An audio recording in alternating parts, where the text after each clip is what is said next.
क्या इनको कोई राजनीतिक संरक्षण था? माननीय मुख्यमंत्री जी से स्पेसिफिकली जब हमने ये सवाल किया और मैंने कहा कि उचाना के आपके विधायक का जिक्र आता है मुख्यमंत्री जी, और पूरे समाज का शक इस बात की तरफ गया कि वो किस प्रकार से इसमें गिरफ्तारियों में मदद नहीं हो रही है, तो उन्होंने कहा कि मैंने खुद विधायक जी को बुलाकर ये कहा कि आपके परिवार की तरफ सवाल है तो आप ये गिरफ्तारियां कराओ। तो उन्होंने कहा कि मेरा इससे कोई ताल्लुक नहीं है, और उन्होंने बयान भी उसके बाद में अखबार में दे दिया, जो एक स्पष्टीकरण हमारे सामने आया। और उसमें दूसरी जो बात थी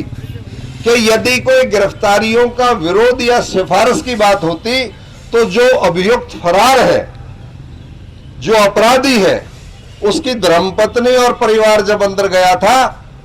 तो उसको भी बचाने का काम सरकार की तरफ से कहीं सवाल नहीं आया। तो हमारी उसके ऊपर भी माननीय मुख्यमंत्री जी ने जो इसके ऊपर ये विवेचना हुई तो कमेटी का सारा हमारा पेटा उससे भरा कि ये जो गिरफ्तारियां डिले हुई हैं वो एक प्रोसीजरल लैप्स है, और उस प्रोसीजरल लैप्स को हम ये कहेंगे कि कोई 3-4 आदमी इकट्ठे कहीं दुबक के बैठ जाए, मोबाइल इस्तेमाल ना करें, कहीं से खाते का यूज ना करें, तो कमेटी के लिए मुश्किल हो जाता है। तो ये बात तय है कि बचे हुए जो लोग हैं उनकी गिरफ्तारियां 100% होंगी और भगोड़े की दफा उनके साथ ऐड हो जाएगी और वो किसी भी संरक्षण के पात्र नहीं होंगे। ये बात भी मैं धरना इस अफसोस सभा के अंदर आपसे शेयर करना चाहता हूं। ये विषय जब गिरफ्तारियों से मुतल्लिक बहुत साफ गोई के साथ सरकार की तरफ से आया, उसके बाद में हमने ये कहा कि परिवार में जो हमारी बेवा होगी, हमारी विधवा बेटी का भविष्य, परिवार के भविष्य के लिए सरकार विचार करे, तो उसके ऊपर भी बहुत अच्छे तरीके से माननीय मुख्यमंत्री जी ने ये बात कही कि उस बच्चे को क्वालिफिकेशन के मुताबिक रोजगार की तरफ बढ़ाना और परिवार को संरक्षित करते हुए परिवार की आजीविका को, भविष्य को सुनिश्चित करने के लिए जो भी सामाजिक व्यवस्था से मदद करवाई जा सकती है, वो कोई फिगर तय नहीं, वो भी उन्होंने आश्वासन दिया। और वहां बैठे 1-2 सामाजिक लोगों को उन्होंने इशारा किया कि आप इस बात को जरूर देखना। तो वो विषय भी हमारा जो हमारी मांगों के अंदर शामिल था, उसकी तरफ भी आज हमने जो चर्चा की उसमें संतुष्टि की तरफ हम बढ़े। अगला विषय ये था, 4 तारीख के बाद जब भी हमारे समाज के लोग, चाहे वो हमारे गोत्र के थे, चाहे बेटी के गोत्र के थे, और चाहे हमारे जितने भी संगठन थे जिनको समाज में दर्द हुआ और वो 4 तारीख से इकट्ठे खड़े हुए, उस वक्त से येन केन प्रकारेण जो भी पर्चे दर्ज किए गए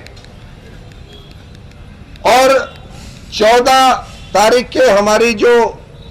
बंद के आह्वान हुए और 15 तारीख का जो एक दुर्भाग्यपूर्ण हालात बनी, जिसमें परिवार ने, समाज ने आक्रोश के अंदर ये कहा कि मुख्यमंत्री जी हांसी में झंडा लहराएं और यहां लाश का संस्कार भी ना हो, ये बात गंवारा नहीं है। इस बात को लेते हुए कि अब अपनी बात का प्रदर्शन हांसी में करेंगे ताकि हमारी बात को पूर्ण रूपेण सरकार समझ सके और उसकी कानों के ऊपर जूं रह सके। ये बात भी बहुत स्पष्ट तरीके से बताई गई। मुख्यमंत्री जी ने भारी मन से कहा कि मैं ये चाहता था कि मैं हांसी में ना जाऊं, तो प्रशासन ने कहा कि ये जो फैसला जिले का हुआ था तो आप इस प्रकार से मना ना करें, हम आपकी व्यवस्था, सरकार की व्यवस्था और झंडे के सम्मान के लिए हमें बैकआउट नहीं करना चाहिए। और यहाँ भी उन्होंने संदेशे देने की कोशिश की जो ठीक से कन्वे नहीं हुए, और वो जो कॉल थी वो टली नहीं। और कॉल हमारी सिर्फ इतनी थी कि हम जहां तक पुलिस रोकती है वहां ये प्रदर्शन करके आ जाए कि जीवन के हत्यारों को गिरफ्तार करो, जीवन की हत्या को न्याय दो। इतनी बात कह करके हमें लौटना चाहिए था, लेकिन उधर से रोकने वालों का भय और इधर से जाने वालों की भावनाओं के टकराव के अंदर कुछ केसेस भी दर्ज हुए, हमारे कुछ पुलिस के भाइयों के भी लगे और हमारे आंदोलनकारियों को भी बहुत लगी, पर्चे दर्ज हुए। उसके ऊपर भी हालात के ऊपर खेद प्रकट हमारी तरफ से भी, और सरकार ने भी इस बात को माना कि वो सिचुएशन भी अवॉइड होनी चाहिए थी, और इसीलिए उन्होंने ये आदेश दिया। आज हमारे साथियों की जमानत का विषय जो सेशन ट्रायल से हट करके, उसमें जो संगीन धाराएं, क्यों किसी के हाथ में डंडा नहीं था, सोटी नहीं थी, कोई किसी के ऊपर अटेम्प्ट टू मर्डर की बात नहीं थी, तो वो बात को दिमाग में नजर रखते हुए हटा दिया, 152 की दफा हटा दी, जिससे हमारे साथियों की जमानत आज संभव हुई। और दूसरा विषय ये आया कि एक एप्लीकेशन में सरकार इस बात को केसेस के विड्रॉल की बात करे, वो हमने 4 तारीख से लेकर के 15 तारीख तक जीवन के प्रकरण से जुड़े हुए सभी विषयों को और इन मुकदमों को वापस करने का जो प्रस्ताव रखा था आप सबकी तरफ से, वो माननीय मुख्यमंत्री जी ने बहुत विराट हृदय दिखाते हुए, मुझे जाते वक्त ईमानदारी से लग रहा था कि मुख्यमंत्री को इस विषय में दिक्कत आएगी, और दिक्कत का कारण यह था, वहां पुलिस अधिकारियों के मुंह से बात भी निकली कि कहीं ना कहीं फोर्स का डेमोरलाइजेशन आ जाता है, तो पुलिस वाले खुद एतराज करते हैं कि जी हमें हटाते भी और पीछे भी हटाते हो। लेकिन जो हालात थे, जो माहौल था, ये कोई मांगे लेकर के लोग नहीं गए थे, ये अपनी हत्या का न्याय मांगने के लिए गए थे। तो इस बात के ऊपर माननीय मुख्यमंत्री जी की और सरकार की पूर्ण संवेदना परिवार के और समाज के साथ थी, और इसी कारण उन्होंने ये बड़ा विराट हृदय उसमें दिखाया। तो ये जो सारे विषय थे, जिसमें केसेस विड्रॉल की बात है, परिवार को न्याय देने की बात है, परिवार को सहारा देने की बात है, वो बहुत साफ गोई के साथ मानी गई। और इन बातों के अंदर माननीय मुख्यमंत्री जी ने मुझे विशेष तौर से उलाना दिया कि परिवार में डेथ थी, और छत्रपाल तेरा फर्ज था मेरे से बात करने का।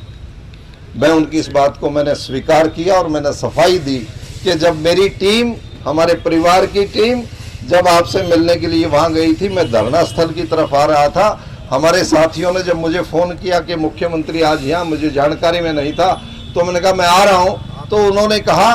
कि आप अब पहुंच नहीं पाओगे, वो जल्दी में इनको जाना भी है। तो उस पर भी उन्होंने बाद में कहा कि मुझे पूर्ण सूचना पहले से होती तो मैं आए हुए साथियों के साथ ज्यादा संवेदना से बात करता, और मैंने कहा कि इनके साथ कमरे में बैठ के बात करता और डिटेल में मैं करके आता। तो ये बात भी माननीय मुख्यमंत्री जी की, तो मैंने भी निश्चित तौर से कहा जी आप भी मुझे फोन कर सकते थे। खैर वो आपसी बातें थी, तो मुख्यमंत्री की व्यस्तताएं होती हैं। तो उन्होंने जो मैसेजेस दिए, जो उनके पार्टी के पदाधिकारी, ओहदेदार या कहीं कर्मचारी अधिकारी थे, वो ठीक से धरना के जो संचालक थे, आप समाज के लोग थे, सरदारी थी, वो ठीक से कम्युनिकेट नहीं हुआ, वरना ये अप्रिय स्थिति जो बढ़ी वो बढ़ती नहीं। ऐसा हमारा कल की बैठक के बाद मानस बना था, और हमने आखिर में माननीय मुख्यमंत्री जी का जहां इन हालातों के ऊपर खेद प्रकट किया, इस बात के लिए भी धन्यवाद किया कि आपने पूरा ये परिस्थिति होने के बाद 15 अगस्त आपने इस बात को तय किया कि मेरा समाज है, हमारे लोग हैं, और हत्या हुई है, निर्मम हत्या हुई है, परिवार को भी न्याय मिलना चाहिए, और बुला करके मुझे जख्मों के ऊपर मरहम लगानी चाहिए। इसलिए उन्होंने ये बड़ा दिल दिखाते हुए तुरंत बुला करके रात का समय भी कहा। चटनी साहब ने बात की थी तो अगले दिन 11 बजे का समय मांगा, वो भाई भी मीटिंग में थे, तो उन्होंने कहा कि हमने 11 की बात की थी, फिर जब जिक्र आया कि मुख्यमंत्री जी तो रात को ही मिलने के लिए तैयार थे, तो हम रात को पहुंचे, रात को ही उन्होंने समय निकाल करके सारी बातें की। तो मैं ज्यादा लंबी बात नहीं करते हुए आप सब साथियों से निवेदन करता हूं कि आपने जो मदद की, सहारा दिया, समाज में भगवान ना करे कि इस किस्म की कोई अप्रिय घटना हो। हम सब एकजुटता के साथ हर हालत के अंदर सारा समाज इकट्ठा रहेगा, और तय किया क्योंकि हमारे जो साथी हैं आज जेल से लेट रिहा होंगे, और अपने समाज के अंदर एक आम बात ये रहती है हिंदू सनातनी रीति रिवाज में कि सनसेट के बाद अक्सर दाह संस्कार नहीं किया जाता, और दाह संस्कार को जब इतने दिन हो गए तो आज कोई इमरजेंसी नहीं कि हम रात को करें, और मैं मुख्यमंत्री जी की इस बात की भी तारीफ करूंगा, जब वो कह रहे थे कि संस्कार जल्दी करो, तो मैंने कहा जी देखो, गिरफ्तारियों से जब साथी जब तक नहीं आएंगे और वो शामिल नहीं होंगे और वो लेट आते हैं तो सनसेट के बाद नहीं करेंगे। तो उन्होंने 1 मिनट में कहा बिल्कुल आपकी राय सही है, 1 दिन के बाद ये बात सोची जा सकती है। तो इन सारी परिस्थितियों के अंदर सभी का फैसला ये है कि कल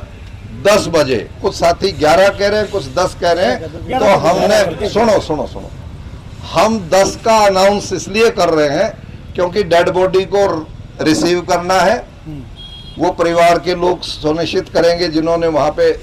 डेड बॉडी को रखवाया था, पोस्टमार्टम के विषय की बात थी, वो लें, उसको लेकर के गांव की तरफ चढ़े